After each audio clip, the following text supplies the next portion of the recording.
বিপদে দুশ্চিন্তায় এবং অভাবে পড়লে কোন দোয়া পড়তে হবে? কয়েকটা বিপদ আপদ, এক দুশ্চিন্তা, আর একটা হচ্ছে অভাব। অভাব দূর করার জন্য আল্লাহর কাছে দোয়া করেন।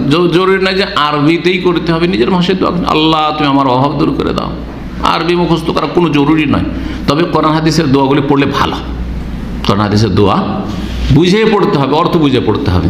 নিজের ভাষায় দোয়া করেন, আল্লাহ যেন রুজিতে বরকত দান করেন। ছোট্ট একটি দোয়া বলছি, কোরআনে কারীমের সূরা কাসাসে রয়েছে, মূসা আলাইহিস সালামের দোয়া।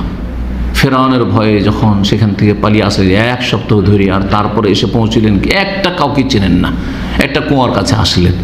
আসার পরে সেখানে যা দেখলেন যে 2 জন মেয়ে, তারপরে ওদের ফ্রিতে কাজ করে দিলেন, পানিগুলো উঠিয়ে বকরি ছাগলকে খাওয়িয়ে দিলেন। তারপরে আল্লাহর কাছে চাইলেন, ওদেরকে বললেন না যে যাও তোমার আব্বাকে গিয়ে বলিও, তোমার আব্বা তো বৃদ্ধ মানুষ, আমাকে যেন কিছু পয়সা দেয়, আমি 7 দিন ধরে অনাহারে আছি, কথা বললেন? বলতে পারতেন, আমরা বললে যাই যে অসুবিধা নেই, যে তোমাদের কাজ করে দিলেন, একটু অভাব আছে, আমার পয়সা দিও, কারণ পারিশ্রমিক দিয়ে আমার প্রয়োজন আছে। কিন্তু না বলে ছায়াতে আসলেন কাছে, ক্লান্ত পরিশ্রান্ত হয়ে গেছেন, এত ক্ষুধায়, প্রচন্ড ক্ষুধা। আল্লাহু আকবার বলছে, রব্বে ইন্নী লিমা আনজালতা ইলাইয়া মিন খাইরিন ফাকির। আমি এই দোয়াটি খুব করি, এই জন্য আলহামদুলিল্লাহ আমার অল্পতে অনেক বরকত আছে। আমি অনেক টাকার মালিক নই, কিন্তু কখনো অভাবীও নেই, আলহামদুলিল্লাহ। আমি নিজের জীবনে কোনো অভাব অনুভব করিনি। যখন যেমনটা থেকেছে তখন তেমন খরচ করেছি, যতটা চাদর লম্বা ততটা পা লম্বা করেছি।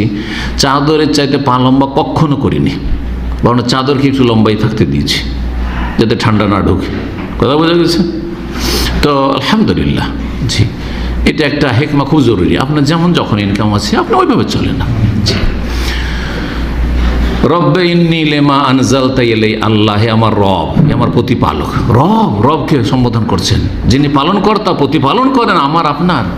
ইন্নী লিমা আনজালতা ইলাইয়া মিন খাইর, যেই কল্যাণ, যে রুজি আমার জন্য তুমি নামিয়েছো আমার ভাগ্যে, যেটা আছে আমার জন্য লিখা। ফকির, আমি মোহতাজ হয়েছি, মুখাপেক্ষী হয়েছি, আমি অভাবী হয়েছি। ছোট্ট দোয়া, কিন্তু দেখেন দোয়া শুধু মুখে পড়লে হবে না। একজন মুখে পড়ছে, একজন অন্তর থেকে পড়ছে, আসমান জমিন পার্থক্য রয়েছে। অন্তর থেকে পড়ছে, অন্তর লাগে, মন লাগিয়ে পড়ছে না। যেমন জবান পড়ছে তেমন আপনার অন্তর পড়ছে, তেমন আপনার প্রতিটি অঙ্গ প্রত্যঙ্গ তার সাথ দিচ্ছে। এ হচ্ছে দোয়ার মতো দোয়া। এবং যেই সময়গুলিতে দোয়া কবুল হবে, ওই সময়গুলিতে দোয়া করবেন। তারপরে রব্বানা আতিনা ফিদ দুনিয়া হাসানা ওয়া ফিল আখিরাতি হাসানা ওয়া কিনা, সবই তো চাইলেন আপনি।